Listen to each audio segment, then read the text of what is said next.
भगवान की गोद में सिर।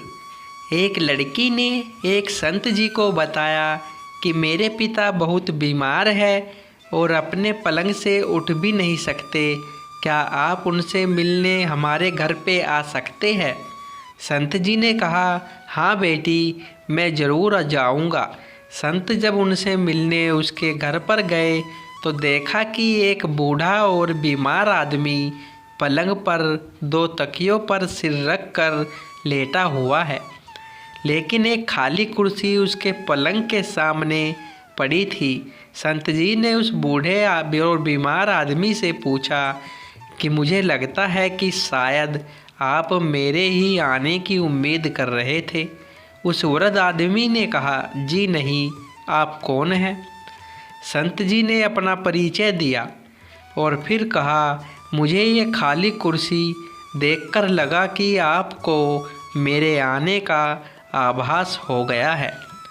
वो आदमी बोला, संत जी, अगर आपको बुरा न लगे तो कृपया कमरे का दरवाज़ा बंद कर दीजिए। संत जी को थोड़ी हैरानी तो हुई, फिर भी संत जी ने दरवाज़ा बंद कर दिया। वो बीमार आदमी बोला कि दरअसल इस खाली कुर्सी का राज मैंने आज तक भी किसी को नहीं बताया, अपनी बेटी को भी नहीं। मैं अपने पूरे जीवन में ये जान नहीं सका कि प्रार्थना कैसे की जाती है, लेकिन मैं प्रत्येक दिन मंदिर जाता अवश्य था, लेकिन कुछ समझ नहीं आता था। लगभग 4 साल पहले मेरा एक दोस्त मुझे मिलने आया।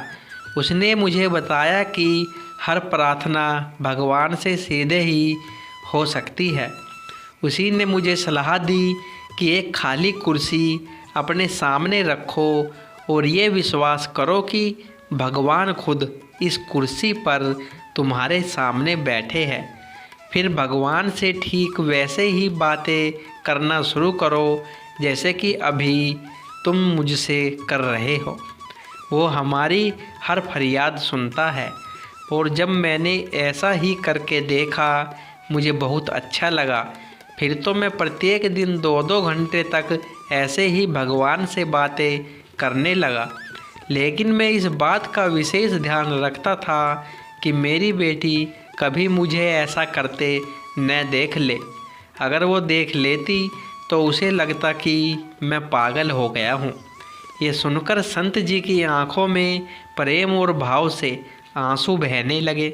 संत जी ने उस बुजुर्ग से कहा कि आप सबसे ऊंची भक्ति कर रहे हो। फिर उस बीमार आदमी के सिर पर हाथ रखा और कहा, अपनी सच्ची प्रेम भक्ति को जारी रखो। संत जी अपने आश्रम में लौट गए, लेकिन 5 दिन बाद वही बेटी संत जी से मिलने आई और उन्हें बताया कि जिस दिन आप मेरे पिताजी से मिले थे वो बेहद खुश थे, लेकिन कल सुबह 4 बजे मेरे पिताजी ने प्राण त्याग दिए हैं। बेटी ने बताया कि मैं जब घर से अपने काम पर जा रही थी तो उन्होंने मुझे बुलाया, मेरा माथा प्यार से चूमा। उनके चेहरे पर बहुत शांति थी, उनकी आंखें आंसुओं से भरी हुई थी। लेकिन वापस लौटकर मैंने एक अजीब सी चीज़ भी देखी। वो ऐसी मुद्रा में अपने बिस्तर पर बैठे थे जैसे खाली कुर्सी पर उन्होंने किसी की गोद में अपना सिर झुका रखा हो, जबकि कुर्सी तो हमेशा की तरह खाली थी। संत जी, मेरे पिताजी ने खाली कुर्सी के आगे सिर क्यों झुका रखा था? बेटी से पिता का ये हाल सुनकर संत जी फूट फूट कर रोने लगे और मालिक के आगे फरियाद करने लगे, हे मालिक, मैं भी जब इस दुनिया से जाऊं तो ऐसे ही जाऊं। मुझ पर भी ऐसी ही कृपा करना।